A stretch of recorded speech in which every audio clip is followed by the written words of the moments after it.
어젯밤이죠. 바이든 미국 대통령이 급하게 전화 통화를 가진 사람이 있습니다. 바로 이스라엘의 네타냐후 총리입니다. 요즘 중동이 심상치 않기 때문이죠. 이스라엘과 이란의 갈등이 전면전으로 갈 수 있다는 위기감이 커지고 있습니다. 앞서 이스라엘 친이란 무장단체 헤즈볼라의 수장을 암살했습니다. 그러자 발끈한 이란, 이스라엘 본토에 180발에 달하는 미사일을 퍼부었습니다. 공습을 받은 이스라엘, 대가를 치를 것이라며 즉각 보복을 시사를 했고요. 어제까지도 우리의 공격은 치명적이고 정확하고 또 무엇보다 놀라울 것이라면서 강대강 대치를 예고했습니다. 중동의 화약고 폭발이 임박했다, 이런 우려가 나오는 가운데요. 국제사회의 관심은 이스라엘이 과연 어떤 선택을 할지로 쏠립니다. 선택에 따라 우리나라 역시 경제와 안보에 상당한 영향을 받게 되겠죠. 그래서 몰랐던 이야기 더해서 앞으로 이스라엘이 택하게 될 3가지 시나리오를 한번 준비해봤습니다. 지식이 충전될 때마다 이 지식 배터리에 불이 한 칸씩 들어오게 됩니다. 지식 충전 지금 시작합니다.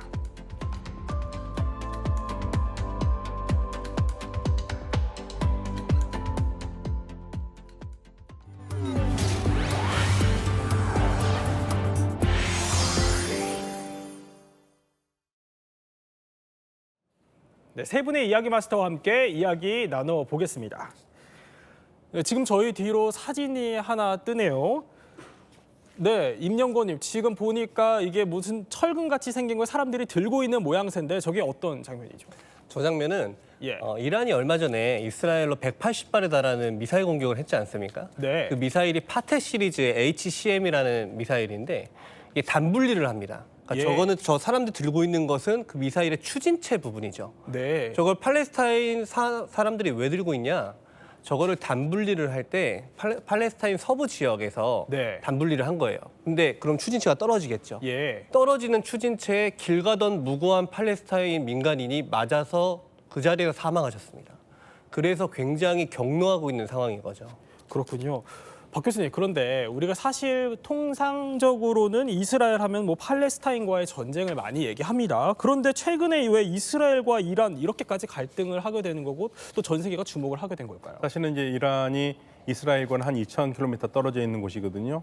그런데 이란이 1979년에 혁명이 난 이래로 억압받는 자를 해방시켜야 된다라는 그 혁명 정신에 따라서 팔레스타인 해방 운동을 지원하고 있습니다. 그러니까 이스라엘 입장에서는 팔레스타인 지역, 즉 가자 지역의 하마스, 그리고 서한 지역의 뭐 여러 무장 세력, 그리고 예멘의 후티 반군, 레바논의 헤즈볼라, 시리아의 친이란 민병대, 이라크의 이슬람 저항군, 이렇게 모두 6개의 무장 세력들을 이란이 지원을 하고 있으니까 이번 게 더 이상 못 참겠다. 못 참겠다. 그래서 이스라엘은 사실은 작년에 이스라엘 하마스 전쟁이 발발할 때부터 네타냐후 총리가 이끄는 정부는 어떻게 생각을 하냐면 이거는 하마스와의 전쟁이 아니라 이란과의 전쟁이다. 그래서 이거를 정리하지 않으면 안 된다라는 그러한 절박한 그런 필요성을 느낀 것 같습니다. 사실 이번 갈등의 핵심에 헤즈볼라 있잖아요. 이란에게 헤즈볼라는 어떤 존재입니까? 이란에게 헤즈볼라는요, 저는 항상 이렇게 표현하는데 왕관의 보석입니다. 보석이요? 왕관의 보석이 없으면 그 왕관 아닙니다. 그렇죠. 이란이 1982년에 결성한 조직인데요. 1982년에 이스라엘이 레바논을 침공하거든요. 이때 당시에 주 시리아 이란 대사였던 그 당시의 그 대사의 의견에 따라서 레바논 이 지역, 남부 지역이 시아파들이 많이 살거든요. 거기에서 전사들을 모아서 만든 이스라엘 저항 조직입니다. 82년에 시작했고 85년에 공식적으로 발족합니다. 대단히 중요하죠. 이 사실 보석, 왕관의 보석이라 그러면 굉장히 대단히 중요한데 도대체 이 헤즈볼라를 어떻게 했길래 과연 이란이 이렇게 발끈한 거냐? 지금 사진으로 나오잖아요. 저 사진이죠? 그렇습니다. 저 사진은 이스라엘이 나스랄라 제거 작전을 통해서 만들어낸 화구의 일종인데요. 이스라엘 공군이 당시에 BLU-109라는 벙커버스터 탄을 썼어요. 이 탄이 강한 콘크리트 기준으로 2m를 파고 들어가거든요. 그래서 이 탄은 계속 한 곳에 핀포인트 타격을 퍼부어가지고 저렇게 깊은 구덩이를 파서 지하 18m 이하에 있던 나스랄라를 폭사하게 만든 거죠. 헤즈볼라 수장인. 그렇습니다. 그래서 저희가 이렇게 왜 이스라엘과 이란이 갈등까지 오게 됐나를 간단히 정리를 해봤는데 그럼 앞으로는 이스라엘과 이란 어떻게 될지가 관심이잖아요. 제가 앞에서 잠깐 설명을 드렸지만 그럼 이스라엘이 선택할 수 있는 3가지 시나리오가 있다고 해요. 그래서 제가 정리를 좀 해봤는데 첫 번째 시나리오는 뭘까요? 휴전이네요. 휴전. 사실 이거는 헤즈볼라 2인자가 어제 휴전을 암시하는 발언이 있어서 지금 시나리오에 들어간 것 같은데 한번 들어보실까요?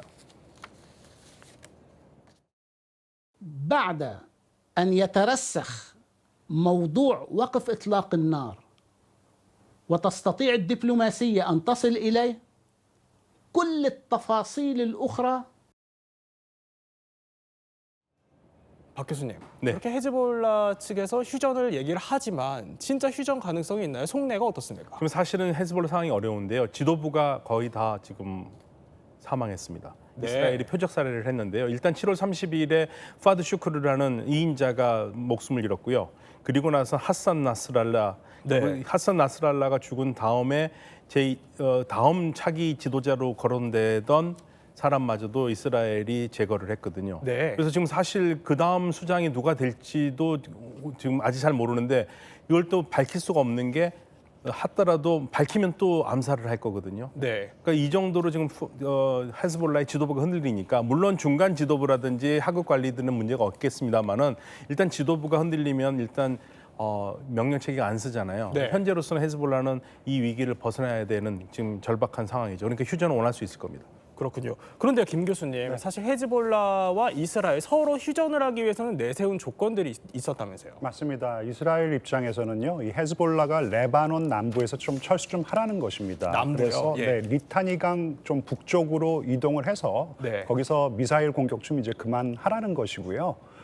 그리고 뭐 늘 내세웠던 조건이 가자 지구에 지금 잡혀 있는 이스라엘인들이 먼저 해방돼야 된다, 풀려나야 네. 된다라는 조건이었었고, 헤즈볼라의 경우는 가자 지구의 분쟁이 먼저 끝나야 된다라고 얘기를 했어요. 근데 최근에 네. 조금 미묘한 변화가 발생한 것이요. 헤즈볼라 지도부가 이게 더 이상 전제 조건이 아니다. 그러니까 이게 이제 전제 조건이 아니라서 뭐 계속해서 뭐 거기 가자 분쟁이 끝나든 말든 간에 계속 전쟁을 하겠다라는 것인지 아니면은 분쟁이 종식되지 않더라도 휴전 안에 나오겠다라는 것인지 네. 좀 잘 애매한 상황이긴 합니다. 그렇군요. 그런데 임영권님 궁금한 네. 거는 뭐 이스라엘이 헤즈볼라 왜 레바논 남부에서 철수를 요구하는 건지가 궁금한데 이거 관련해서 퀴즈가 또 준비되어 있다고 들었습니다. 그렇습니다. 제가 퀴즈를 하나 준비했는데요. 네. 네, 퀴즈 하나 띄워주시죠. 예.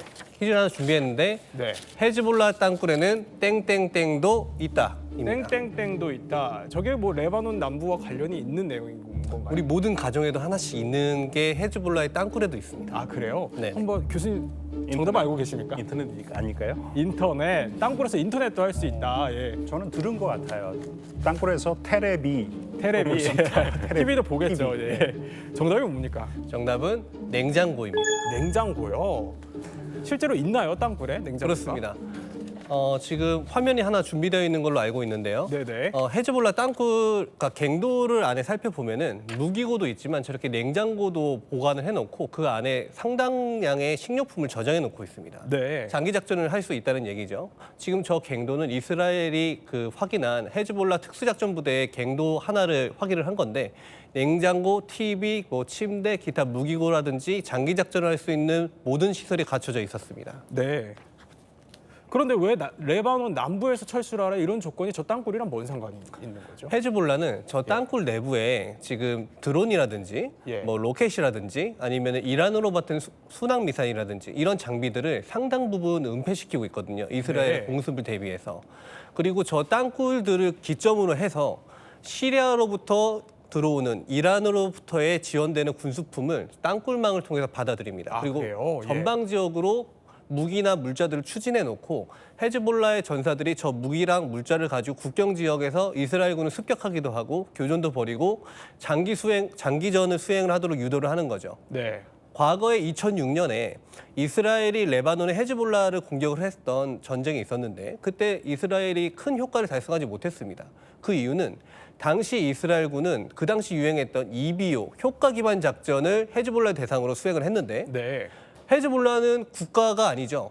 그 전규 무장 조직이 아닙니다. 그렇다 보니까 비정규전 그리고 분란전 이런 것들을 주로 수행을 하는 조직이다 보니까 이 효과 기반 작전이 위력을 발휘하지 못했죠. 그래서 이스라엘이 전략 목표를 달성하는데 실패했던 경험이 있습니다. 저렇게 레바논 남부에 땅굴이 많으니까 그래서 뭐 나가라 이렇게 조건으로 내세운 것 같은데 그럼 헤즈볼라가 내세우는 가자지구 휴전은 좀 가능한 겁니까? 저는 헤즈볼라는 원할 텐데요. 이스라엘이 원하지 않을 겁니다. 그러세요? 이스라엘은 이 작전을 무조건 리타니강 북쪽으로 헤즈볼라 전사들이 다 올라가야 된다. 심지어는 그 더 위쪽, 그러니까 리타니강이 어디냐면요. 레바논과 이스라엘의 국경 지역에서 15에서 20km 떨어진 곳이거든요. 근데 그걸 더 넘어서 거기서부터 한 15km 더 가는 아왈리 강까지 넘어가라고 그러거든요. 완전히 남부를 비우라는 얘기입니다. 그래야지만이 이스라엘 입장에서는 이스라엘 북부에 사는 주민들, 지금 국경 5km 지점에 살던 6만 명이 지금 대피된 상황이거든요. 1년 동안 지금 나와 있는데 그들을 다시 재정착시켜야 되니까 이스라엘은 분명히 명백하게 헤즈볼라가 완전히 북쪽으로 가야지만 휴전을 할 겁니다. 그렇다면 저희가 이제 생각했던 첫 번째 시나리오, 휴전 가능성은 별로 없는 건가요? 저는 이스라엘이 안 받아들일 것 같아요. 그렇게 크지 않다. 네. 그렇군요. 그럼 저희가 준비했던 두 번째 시나리오로 넘어갈 수밖에 없는데 두 번째 시나리오는 바로 이겁니다. 주요 시설을 타격할 수 있다 이건데 관련해서 네타냐후 이스라엘 총리가 유엔 연설에서 의미심장한 발언을 했다고 해요. 그래서 준비를 했거든요. 한번 들어보시죠. For too long, the world has appeased Iran. Well, that appeasement must end, and that appeasement must end now. The eternity of Israel will not falter.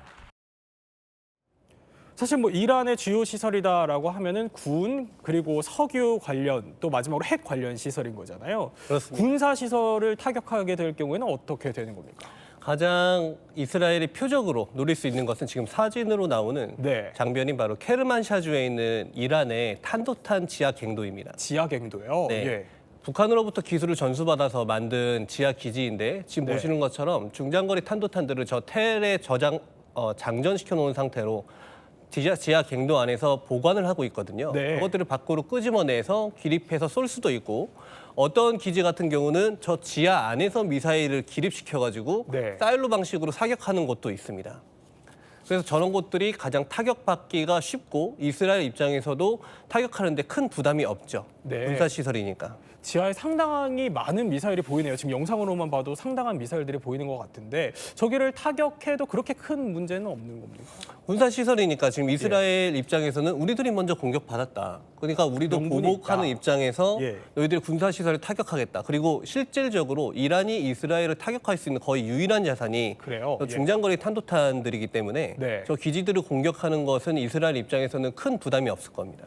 그런데요, 박 교수님. 언론에서 계속 주목을 하는 거는 사실 정유시설이잖아요. 그건 왜 그런 거죠? 정유시설, 사실은 이제 이번에 이란이 이스라엘에 공격한 것 중에 하나가 이스라엘의 가스시설을 공격했거든요. 그러니까 이제 1대1 대응이라면 이스라엘로서는 정유시설을 공격해야 되는 거죠. 근데 정유시설은 공격하기가 만만치 않습니다. 그러니까 이스라엘이 이란의 정유시설을 공격을 하면 이란의 문제로 끝나는 게 아니라 전 세계의 석유 문제로 연결되는 거거든요. 우리도 피해를 받게 되고요. 그렇게 되면 이스라엘은 전 세계로부터 욕을 먹게 되죠. 그러니까 이스라엘에서는 좋은 선택은 아니에요. 정유시설을 공격하는 건. 전 세계로부터 욕을 먹게 된다. 설명을 조금 더 해주시면 왜 그렇게 됩니까? 그러니까 일단은 석유시설이 우리나라가요. 지금 수입하는 석유의 70%가 중동에서 들어오고 있고요. 60%가 호르무즈 해협을 통해서 들어오거든요. 근데 만약에 우리가 이란에서는 단 한 방울의 석유도 수입하지 않고 있지만 이란의 석유시설이 만약에 문제가 생기면 이건 전 세계 심리적으로 유가가 오를 수밖에 없습니다. 유가가 오르면 2,000원 이상 올라가면은 일단 우리 뭐 채널A 방송도 하나도 못 하겠죠. 그럼 전 세계가 이스라엘에 대해서 비난을 할 수밖에 없는 상황이 되고요. 우리도 이스라엘에 대해서 좋은 말 안 나오겠죠. 그래서 이스라엘에서는 좋은 게 아닙니다. 지금 지도에 나오는 게 그 호르무즈 해협인데 그러면은 정유시설을 타격받게 됐을 경우에 이란으로서도 뭔가 조치를 할 수 있는 거 아닙니까? 이란으로서는 그렇게 되면은 이제는 이란이 한 얘기가 있습니다. 이란이 호르무즈 해협도 얘기는 그 전에 많이 했지만요. 이란이 뭐라고 그랬냐면 주변에 있는 나라들, 아랍 국가들의 정유시설을 때리겠다. 그러면 구체적으로 그 나라들이 어디냐면 사우디아라비아, 아랍에미레이트, 그리고 쿠웨이트, 바레인, 그리고 이란의 북쪽에 있는 아제르바이잔이에요. 네. 여기도 가만두지 않겠다고 얘기하고 있거든요. 그렇군요. 예. 그럼 말 그대로 지금 그 벼랑 끝 전술이기 때문에 네. 이스라엘이 정유시설을 공격한다 그러면 다른 나라들이 정유시설도 공격을 받을 수 있기 때문에 그러면 전 세계 유가는 오를 수밖에 없죠. 그렇군요. 유가 말씀을 하셨는데 결국에는 저렇게 이란이 조치에 나서게 될 경우에는 우리나라 유가에도 우리나라 경제 또 유가에도 영향을 받을 수밖에 없지 않나요? 당연하죠. 예, 지금 지난 한 달 반 동안 벌써 이 유가가 배럴당 80달러를 돌파했습니다. 만약 이스라엘이 이 이란의 유류 시설을 타격하거나 또 전면전에 돌입할 경우에는 이 배럴당 100달러대로 치솟을 것이다. 뭐 네. 이런 예측이 나오고 있거든요. 당연히 한국 경제에는 악영향을 끼칠 수밖에 없습니다. 왜냐하면 유가 상승은 생산 비용 상승을 갖다가 의미하는 것이고 네. 그렇다면 당연히 한국의 소비자 물가도 오를 수밖에 없는 것이에요. 그다음에 기업들의 어떤 이 생산 이 비용이 증가한다라는 것은 기업 활동의 위축을 얘기하는 것이고 그렇다면은 한국의 경제 성장률에도 악영향을 끼칠 수가 있습니다. 우리는 지금 박현도 교수님 말씀하셨지만 석유를 거의 전량 수입하고 있어요. 네. 그렇다면은 우리 유가 상승은 우리 무역 수지에도 악영향을 끼칠 수밖에 없습니다. 왜냐하면 수입 비용이 늘어나기 때문에 이 무역 적자가 확대될 수밖에 없는 것이기 때문에 저는 정말 이 사태가 빨리 안정되기만을 바랄 뿐입니다. 네. 세 번째 시설, 핵시설은 타격이 가능할까요? 어떻습니까? 가능합니다. 이스라엘이 마음 먹으면 가능해요? 얼마든지 예. 타격할 수 있습니다. 이란의 대표적인 핵시설은 포르도 시설 그리고 나탄즈가 있는데 네. 이 두 개 시설이 전부 산에 있는 지하 안에 있거든요. 포르도 같은 경우는 정상을 기준으로 땅속으로 95m 정도, 네. 나탄즈 같은 경우는 145m 정도로 경사갱도로 이제 굴토가 되어 있다고 알려져 있어요. 그런데 지금 이스라엘은 이미 벙커버스터를 1,550발 이상 가지고 있습니다. 그래요? 그리고 예. 장거리 작전을 수행할 수 있는 항공전력과 공중구비기가 있고 미군으로부터 아랍에미레이트 인근 공역에서 공중구비를 받을 수가 있죠. 네. 그 한 3-4번 정도의 공중구비와 공역 정도를 협조할 수 있다면 충분히 타격할 수 있습니다. 그렇군요.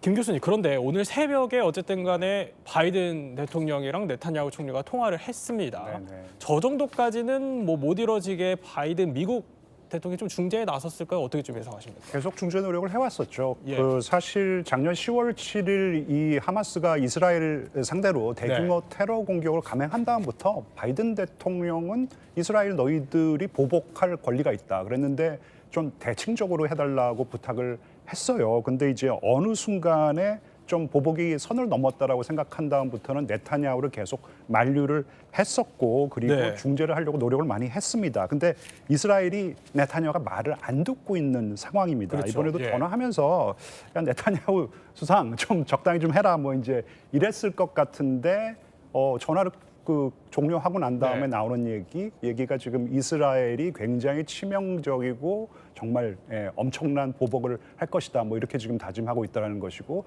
이 이란조차도 이스라엘이 지금 엄청난 보복 공격을 감행할 것이다. 뭐 이렇게 예측을 하고 있는 상황입니다. 그렇군요. 그럼 마지막 세 번째 시나리오를 한번 봐야 될 것 같습니다. 세 네네. 번째 시나리오는 전면전인데요.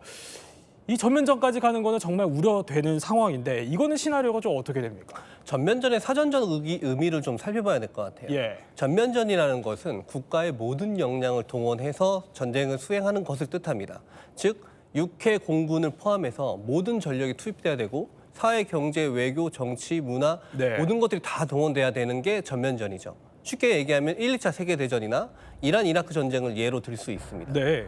그런데 이스라엘과 이란은 서로 상대방의 국가에 지상군을 파견할 능력이 없습니다. 해외 원정 작전을 하려면은 네. 원정 작전을 나간 군대에게 보급품을 갖다 줘야 될 거 아니에요. 예. 그거를 원정 보급 작전이라고 하는데 전 세계에서 그 전쟁 규모의 원정 보급 작전을 수행할 수 있는 국가는 미국뿐입니다. 네. 그래서 저 두 개 나라는 서로 상대방에게 지상군을 전개할 수 있는 여력이 없기 때문에 네. 전면전이라는 용어 자체가 사실 성립이 될 수가 없는 단계이죠. 그렇군요. 서로 그래도 만약에 전면전을 하게 된다면 지리적으로 그 과정은 어떻게 됩니까? 유일하게 할 수 있는 방법은 이란으로서는 헤즈볼라와 후티 반군 그리고 카타이브 헤즈볼라를 동원을 해서 네. 이스라엘에 대한 지상군 공격을 가하는 것을 예상해 볼 수 있는데 네. 쉽지 않습니다. 왜냐하면은 이란이 지금 통제하고 있는 후티 반군이나 카타이브 헤즈볼라나 전부 저 일대에서 세력 균형 상황에 있거든요. 네. 만약에 후티 반군이 본인들이 보유하고 있는 무력 중에 상당 부분은 이스라엘을 타격하는 데 사용해 버리면은 그때부터는 예멘 정부군이나 사우디아라비아로부터 공격을 받아 토벌당할 염려가 있습니다. 네. 카타이브 헤즈볼라, 이라크에 있는 이 무장 단체도 필요 일정량 이상의 병력이나 장비를 소모해 버리면은 이라크 정부군에게 토벌당할 가능성이 있죠. 또 레바논에 있는 헤즈볼라는 이미 이스라엘군의 탐색 경멸 작전으로 인해서 전력의 50% 이상을 손실하고 있는 상황이기 때문에 네. 무력화가 멀지 않았다라고 저는 보고 있습니다. 그렇군요. 근데 아까 지도에서 잠깐 떴는데 이란의 미국 국기가 떴습니다. 저거는 어떤 상황이길래 그런 거죠? 가정을 한다면요. 이란의 미국 국기가 떴다라는 것은 미국이 이란에 대한 상륙작전을 했다. 상륙작전을 라고 이제 이스라엘이 레바논을 공격을 하게 되면은 미군이 이란에 상륙을 할 수 있다 이런 말씀이신 건가요? 그렇습니다. 네. 그런데 그것도 사실 쉽지가 않습니다. 이란은 자그로스 산맥으로 인해서 지상으로부터 진입할 수 있는 진경로가 거의 막혀 있다시피 한 곳이기 때문에 네. 지상군 공격이 어렵습니다. 할 수 있는 방법은 반다르 아바스 해군기지 앞쪽으로 해서 상륙작전을 수행하는 것밖에 없는데 그렇다면 호르무즈 해협을 돌파해야 됩니다. 그런데 호르무즈 해협에는 그 호르무즈 해협 뒤쪽에 반다르 아바스 해군 기지가 있어요. 네. 이란 해군의 총본산이거든요. 거기에 있는 잠수정이나 고속정들이 길에 깔고 어뢰 쏘면은 잡을 방법이 없습니다. 그렇군요. 박 교수님, 그런데 이스라엘이 어쨌든 간에 이 전면전까지 가려면 끌고 갈 수 있는 힘이 있어야 되지 않습니까? 그 관련해서 교수님 퀴즈 하나 또 준비해 주셨다고 들었습니다. 네. 굉장히 마실 수 있을 것 같은데요. 예. 퀴즈가 하나 떴네요. 네. 이스라엘은 하룻밤 사이에 얼마를 쓴 적이 있다. 미사일을 막으려고 하룻밤에 얼마를 썼다. 상당한 돈이니까 퀴즈가 나왔을 것 같은데 정답을 바로 공개를 해주시죠. 네. 2조 원입니다. 2조 원이요? 네. 어마어마한 돈이네요. 그렇죠. 지난 4월에 이스라엘과 이란이 교전을 했었을 때 이스라엘이 이란의 그 미사일을 막기 위해서 쓴 돈이 2조 원이라고 얘기를 하고 있거든요. 하룻밤에 2조 원이면 어마어마한 돈일 텐데. 어마어마한 돈이죠. 그런데 예. 또 이스라엘이 그렇게 돈을 많이 쓸 수 있는 이유 중에 하나가 미국의 원조가 대단하죠. 네. 물론 미국의 원조액을 넘었습니다. 2016년부터 2020년까지 미국으로부터 매년 33억 달러를 받기로 돼 있거든요. 지금 환율로 계산하면 5조 원 정도 됩니다. 네. 근데 5조 원이니까 이틀 만에 태워버린 거죠. 2조 원씩 쓴다면은요. 네. 그러니까 적지 않은 돈을 미국으로 또 받고 또 적지 않은 돈을 방어에 쓰고 있는 거죠. 근데 이스라엘 지금 경제 상황도 그렇게 좋지는 않잖아요. 상당히 안 좋죠. 지금 사실은 이스라엘은 상비군 플러스 예비군을 움직이는 나라거든요. 네. 근데 예비군들은 일을 하다가 이 전쟁터에 나가는 거지 않습니까? 그러면 그 사람들이 하던 일은 전부 다 중지될 테고. 예. 이스라엘 경제가 좋을 수가 없습니다. 그렇군요. 전면전을 치르려면 돈도 중요하지만 무기는 어떻습니까? 얼마나 갖고 있죠, 이스라엘이? 이스라엘은 전차 700대 정도, 포병 530문, 155mm 자주포를 기준으로 말씀드리는 겁니다. 네. 포병 530문, 벙커버스터 1550발 이상, 네. 일반 항공폭탄이 11,000발 이상 보유하고 있는데 제이담 키스트를 2만 개 이상 가지고 있기 때문에 저 11,000발이 전부 정밀 공격으로 들어올 수가 있습니다. 네. 엄청난 전력이고 사실 중동에 있는 모든 국가들을 대상으로 전쟁을 해도 이길 수 있는 숫자의 전력입니다. 거기다가 박현우 교수님께서 잘 설명해 주셨지만 네. 2024년에 가자 전쟁이 시작되고 난 다음에 미국이 이미 이스라엘에 65억 원어치의 군사 지원을 해줬고 미 하원에서 추가적으로 260억 달러 이상의 다시 말씀드리겠습니다. 65억 달러. 네. 그 260억 달러 이상의 군사 지원이 추가적으로 이미 승인이 돼서 상원과 최종 인가만 남아있는 상태거든요.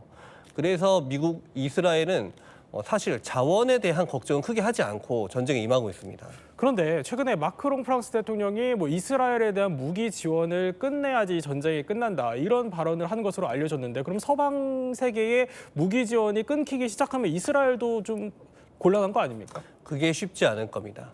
왜냐하면은 마크롱 대통령 입장에서는 그렇게 이스라엘의 무기 지원 중단해야 된다라고 말할 수밖에 없는 게 네. 겨울이 다가오고 있거든요. 지금 이 이상 이스라엘이 이란을 필요 이상으로 타격을 해서 이란이 만약에 바브엘 만데브 해협과 호르무즈 해협을 통제해버리면은 네. 서유럽으로서는 지나치게 원자력 발전을 축소해 왔던 경향이 있거든요. 그래서 심각한 에너지난에 직면할 가능성이 있습니다. 이걸 네. 공급망 전쟁이라고 하는데 이란이 요 보복에 나서기 시작하면은 프랑스나 이런 서유럽 국가들 입장에선 곤란해지기 시작하죠. 그렇다고 이스라엘에 대한 지원을 끊을 수도 없습니다. 왜냐? 이스라엘에 가고 있는 대부분의 탄약은 미국으로부터 가고 있거든요. 네. 유럽은 그 정도의 탄약을 공급할 능력이 없습니다. 그렇기 때문에 그렇습니다. 결국에는 저희가 뭐 돈 얘기, 자원 얘기 여러 가지 해봤지만 네타냐후 총리 결심에 달린 거 아닙니까? 네, 결국 네타냐후 총리가 미국 대선 끝날 때까지는 지금 모든 열쇠를 쥐고 있습니다. 마크론 대통령이 무기 중단하라고 그러는데 저는 사실 그것도 좀 약간 좀 삐딱한 시선으로 보면 프랑스가 언제 이렇게 무기 중단하는 얘기 안 했지 않습니까? 근데 이번에 왜 무기 중단하느냐고 그러면 레바논에 대한 프랑스가 오랫동안 지배를 해왔거든요. 거기에 대한 민심을 얻기 위한 것도 있어요. 프랑스로서는 갑자기 이렇게 그렇군요. 무기 중단 얘기하거든요. 네. 근데 아무튼 이번 전쟁은요. 네타냐후 총리가 모든 열쇠를 쥐고 있고 바이든 대통령이 아무리 막더라도 대선이 끝날 때까지는 네타냐후 총리가 자신의 길을 갈 가능성이 큽니다. 그렇군요. 과연 저희가 분석한 세 가지 시나리오가 어떤 방향으로 흐를지는 지켜보기로 하고요. 오늘 이 코너를 마무리하기 전에 항상 했던 마무리 퀴즈가 있습니다. 앞서 나도 퀴즈를 다시 한번 점검을 해보는 건데요. 내주셨던 임연권님을 제외하고 두 분이 맞춰주시면 됩니다. 헤즈볼라 땅굴에는 땡땡땡도 있다. 제가 하나, 둘, 셋 하면 맞춰주셔야 됩니다. 네, 하나, 둘, 셋. 냉장고. 네, 냉장고 이렇게 맞추셔서 저희 지식 배터리가 80%에서 100%로 완충됐습니다. 네, 지금까지 이야기 마스터 세 분과 함께 이란 그리고 이스라엘 상황 살펴봤습니다.